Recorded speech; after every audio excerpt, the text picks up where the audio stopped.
Hi friends, welcome back to my channel. ఈరోజు గుమ్మడికాయతో హల్వాని ఎలా తయారు చేసుకుందామో చూద్దాము. నేను చూసారు కదా, ఒక 500 గ్రామ్స్ గుమ్మడికాయని తీసుకున్నాను. తర్వాత మనకు తురుముకునే విధంగా చిన్న పీసెస్గా చేసుకొని ఇలా తురుముకోవాలి. చూసారు కదా, మీకు ఏ సైజులో కావాలి అంటే ఆ సైజులో తురుముకోండి. నేనైతే మీడియం సైజ్ ఉంటుంది కదా, సో ఆ సైజ్ని యూజ్ చేసి ఇలా తురుముకున్నాను.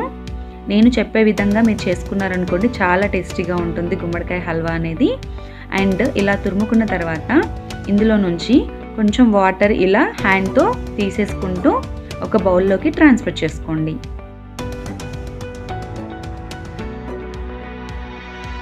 తర్వాత స్టవ్ ఆన్ చేసేసి ప్యాన్ పెట్టేసుకొని 1 టేబుల్ స్పూన్ గీ యాడ్ చేసుకోవాలి. ఇది మెల్ట్ అయిన తర్వాత ఇందులోకి మనం ఆల్రెడీ తురుము పెట్టుకున్న గుమ్మడికాయ అంతా ఇందులో యాడ్ చేసుకోవాలి. చూసారు కదా, ఇలా మొత్తం యాడ్ చేసుకొని ఒకసారి అంతా కలుపుకోవాలి. ఇందులో ఉన్న వాటర్ మొత్తం ఎవాపరేట్ అయిపోయేలాగా చూసుకోవాలి. అలాగే దీంట్లో ఉన్న పచ్చి మొత్తం పోవాలి. అండ్ స్టవ్ని హై ఫ్లేమ్లో పెట్టకూడదు, లో ఫ్లేమ్లోనే పెట్టుకోండి. అంతలోపు మనం ఇంకొక బౌల్ తీసుకొని అందులోకి 1 టేబుల్ స్పూన్ అంతా గీ యాడ్ చేసుకోండి. ఇప్పుడు మనము ఇందులోకి ఆల్మండ్స్ అలాగే క్యాషూస్ని కూడా యాడ్ చేసి ఒకసారి అంతా ఫ్రై అయ్యేలాగా చూసుకోవాలి. ఇవి గోల్డెన్ బ్రౌన్ కలర్లోకి వచ్చేలాగా చూసుకోవాలి. అండ్ తర్వాత ఫైనల్గా కిస్మిసెస్ కూడా వేసి స్టవ్ ఆఫ్ చేసేసుకొని ఒక 2 నిమిషాల పాటు కలబెట్టుకోవాలి. ఇలా కలుపుకున్న తర్వాత వీటన్నిటిని పక్కన పెట్టుకోవాలి. ఇప్పుడు మనము హల్వా కూడా చూద్దాము. చూడండి, ఇందులో ఉన్న వాటర్ కొంచెం కొంచెంగా ఎవాపరేట్ అయిపోతుంది. అప్రాక్సిమేట్గా 20 మినిట్స్ పడుతుంది. అండ్ స్టవ్ని లో ఫ్లేమ్లోనే ఉంచుకొని మనం ఫ్రై చేసుకుంటూ ఉండాలి. చూసారు కదా, అండ్ ఇది కొంచెం డార్క్ కలర్లోకి చేంజ్ అయిపోయేలాగా అవుతుంది.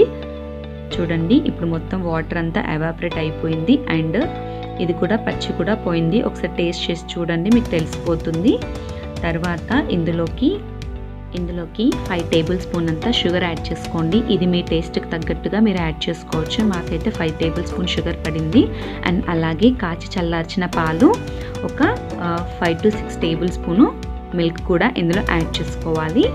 ఒకసారి అంతా కలిసేలాగా చూసుకోండి. అండ్ తర్వాత షుగర్ అంతా మెల్ట్ అయ్యేలాగా మనము ఒక 5 to 10 మినిట్స్ ఇలానే ఫ్రై చేసుకోవాలి. షుగర్ అంతా మెల్ట్ అయిపోయింది, చూసారు కదా. తర్వాత ఇందులో నుంచి మనకు గీ రిలీజ్ అయిపోయేలాగా మనం చూసుకోవాలి.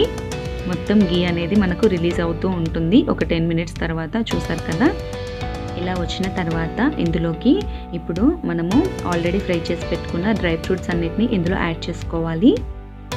చూసారు కదా, ఇలా యాడ్ చేసుకొని ఒక 2 నిమిషాల పాటు కలుపుకోవాలి.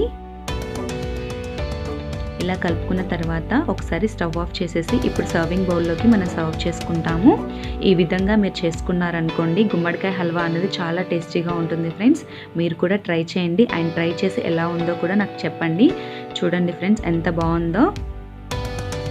అంతే ఫ్రెండ్స్, చాలా ఈజీగా అయిపోతుంది గుమ్మడికాయ హల్వా. ఈ వీడియో కనుక మీకు నచ్చినట్లయితే లైక్ చేయండి, షేర్ చేయండి.